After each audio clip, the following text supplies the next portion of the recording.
एक अंतिम दौड़। एक समय की बात है। एक प्रसिद्ध ऋषि गुरुकुल में बालकों को शिक्षा दिया करते थे। उनके इस गुरुकुल में अनेक राज्यों के राजकुमारों के साथ साथ साधारण परिवारों के भी बालक शिक्षा प्राप्त किया करते थे। उस दिन कई वर्षों से शिक्षा पा रहे शिष्यों की शिक्षा पूर्ण हो रही थी और सभी बड़े ही उत्साह से अपने अपने घर लौटने की तैयारी कर रहे थे। जाने से पहले ऋषिवर ने सभी शिष्यों को अपने पास बुलाया। सभी शिष्य उनके सामने आकर एकत्रित हुए। ऋषिवर सभी शिष्यों को संबोधित करते हुए बोले, प्यारे शिष्यों, आप सबका इस गुरुकुल में आखिरी दिन है। मेरी ये इच्छा है कि यहाँ से जाने से पहले आप सब एक दौड़ में हिस्सा लें। ये एक बांधा दौड़ होगी जिसमें आपको विभिन्न प्रकार की बाधाओं का सामना करना पड़ेगा। आपको कहीं पर कूदना होगा तो कहीं पर पानी में दौड़ना होगा।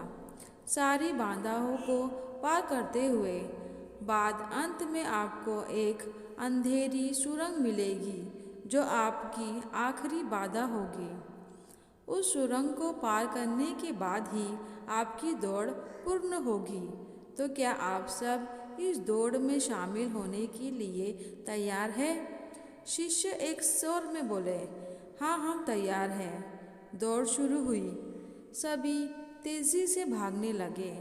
सारी बाधाओं को पार करने के बाद वे सब अंत में सुरंग में पहुँचे। सुरंग में बहुत अंधेरा था। जब शिष्यों ने सुरंग में भागना शुरू किया तो पाया कि उसमें जगह जगह नोकीले पत्थर पड़े हुए हैं। वे पत्थर उनके पाँव में चुभने लगे और उन्हें असहनीय पीड़ा होने लगी। लेकिन जैसे तैसे दौड़ समाप्त कर वे सब वापस ऋषिवर के सामने एकत्रित हो गए। ऋषिवर प्रश्न किए, शिष्यों, आप सब में से कुछ लोगों ने दौड़ पूरी करने में अधिक समय लिया और कुछ ने कम। ऐसे किस प्रकार हुआ?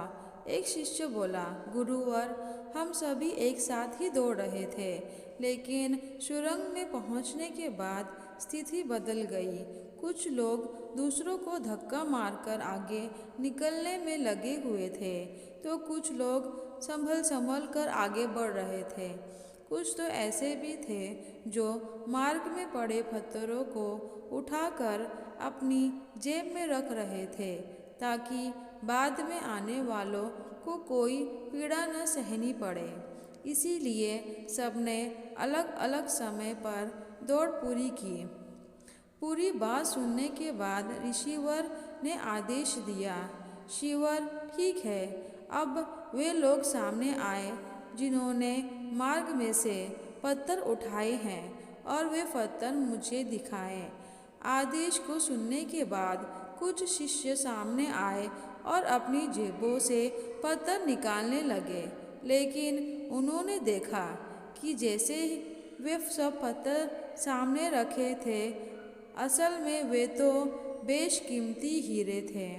सभी आश्चर्यचकित होकर ऋषिवर की ओर देखने लगे।